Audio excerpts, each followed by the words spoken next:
Queremos analizar este número específicamente con la rectora justamente de la UMED. Así es, Cecilia Cross, bienvenida a Tarde a Tarde. Ana Sicilia, Nacho Corral te saludan, ¿cómo estás?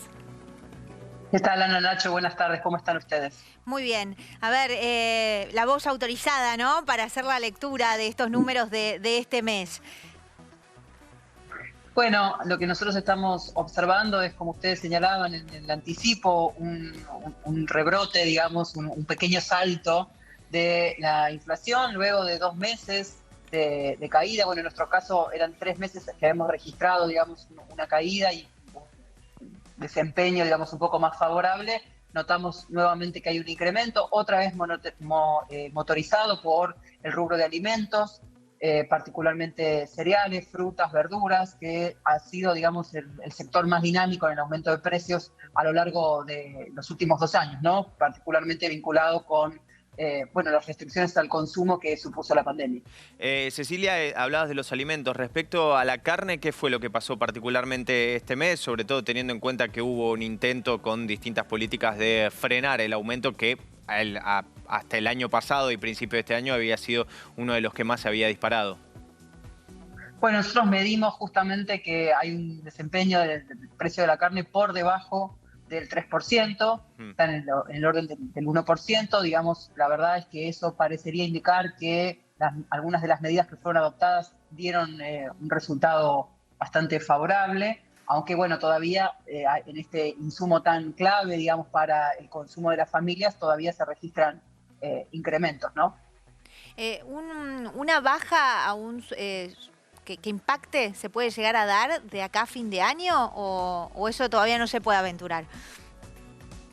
Es difícil porque, digamos, por cuestiones estacionales, los últimos meses del año suelen tener un desempeño inflacionario un poco mayor que los meses intermedios, así que es difícil aventurar eso. Nosotros también creemos que es la recuperación económica la que en buena medida explica la caída de la inflación con un índice inflacionario tan elevado. Y en este sentido creemos que, bueno, que el desempeño electoral del gobierno en las últimas elecciones posiblemente permita explicar esta nueva aceleración de los precios en un contexto de cierta incertidumbre en términos del futuro. Así que es muy difícil saber, o sea, si pensamos en términos de series inflacionarias, es difícil que haya una desaceleración hacia fin de año. Si pensamos en términos políticos, bueno, depende un poco del desempeño del gobierno en los próximos meses. Esta decisión de congelar el precio de alrededor de 1.000 productos de acá a los próximos 90 días, ¿puede impactar en el número de la inflación en general o solamente puede llegar a servir para tratar de dar un respiro a los bolsillos? No, las medidas, ninguna medida es una medida aislada, eso el gobierno lo sabe bien.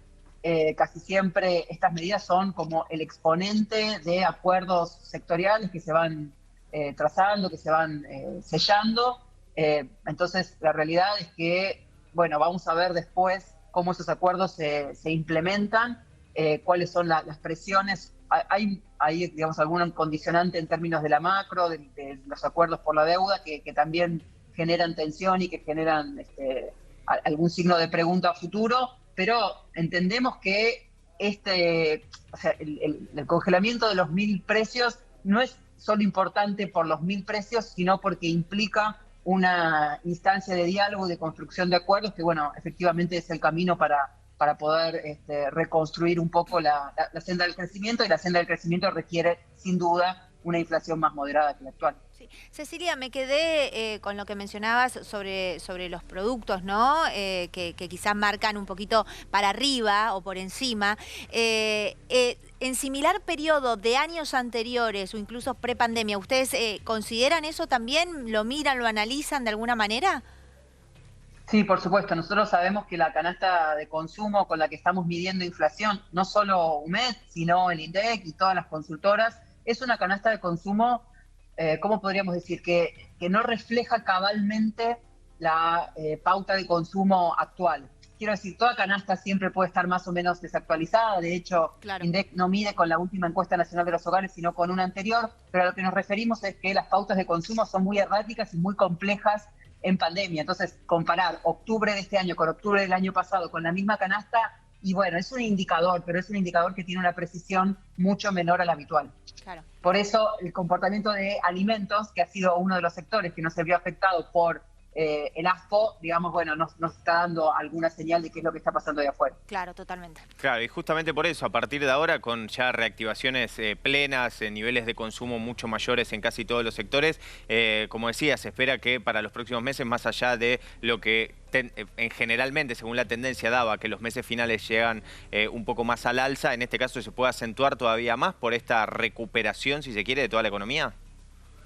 No, quizás sea lo contrario. Nosotros creemos que el crecimiento económico frena la inflación desmesurada, ¿no? Entonces, posiblemente si lo que empieza a haber es un clima económico y de negocios que señala a la reactivación, a la recuperación del crecimiento industrial en la pospandemia, etcétera, es posible que disminuya un poco la tensión sobre los precios, ¿no? Siempre decimos, la inflación marca un poco el estado de ánimo de los distintos grupos, sobre todo de los grupos que tienen la capacidad de imponer los precios, acerca del futuro de la economía. Entonces, si la economía se empieza a recuperar, es posible que en los últimos meses del año le den un respiro al gobierno en términos de inflación, pero no lo sabemos. Claro. Cecilia, siempre te pregunto algo, ¿no? Como por la cocina del análisis de los números, digo, ¿no? Como la parte de adentro, el trabajo previo hasta que esté el número final. Ustedes cuando van analizando, ¿no? El mes que dejamos atrás, pero mientras va transcurriendo y hay alguna medida anunciada que creen que puede llegar a impactar, eso después lo ven por lo general reflejado en el número, un poco medio que lo dijiste recién, digo, pero si hay algo más de ustedes, ¿no? Que esto puede que impacte de tal manera, y después al llegar al análisis final se ve concretado ahí, ¿no? En el número. Claro, nosotros sabemos que el precio tiene cargada mucha información, ¿no? Uno sabe que en el precio de un producto hay mucha información que está cargada.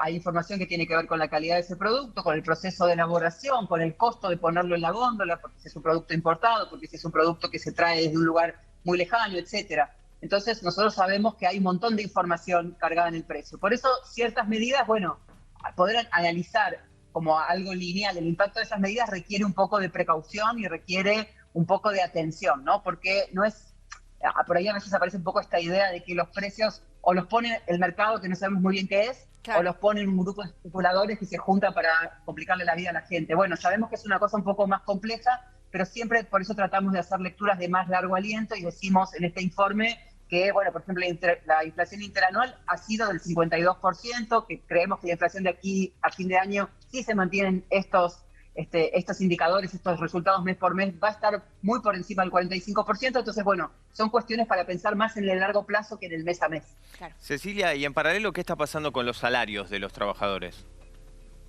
Bueno, la situación de los salarios es muy compleja. Si nosotros analizamos el salario, digamos, promedio, encontramos que hay una pequeña recuperación a julio de este año, pero cuando analizamos la mediana de los salarios, lo que vemos es que hay un estancamiento en un nivel bastante bajo. La diferencia entre el promedio y la mediana, entre el salario medio y el salario mediano, es que efectivamente lo que nos está marcando es que hay una mayor recuperación de los salarios más elevados, es decir, de los sectores medios altos, que de los sectores más sumergidos de la economía, lo cual es sumamente preocupante. Y en línea, ¿no? No quiero ir preguntándote detalle por detalle, pero algo de lo que siempre hablamos es servicios y alquileres, ¿no? También el impacto que eso genera. Por supuesto. Pero no solo que servicios y alquileres impacta en la inflación, en el rubro servicios y alquileres, sino que sabemos que eso a la larga, sobre todo en los aglomerados urbanos, que es donde se mide la inflación, impacta en el precio de todos los productos y de todos los alimentos, ¿no? Nosotros cuando pagamos el precio de un yogur, de una gaseosa, de un pan de manteca en el supermercado, además hay un componente importante que es el transporte, un componente importante que es el alquiler de ese local, un componente importante que es el precio que paga ese comerciante por sostener la cadena de frío, etcétera. Bien, Cecilia, te agradecemos mucho, como siempre, por tu tiempo en IP Noticias y acá en Tarde a Tarde. Los números que esperan para mañana, entonces, especulan con que sean similares, entonces. Casi seguramente van a estar muy cerca de los que hemos presentado hoy. Bien, muchísimas gracias, como siempre. Bueno, gracias a ustedes por acompañarnos. Hasta luego.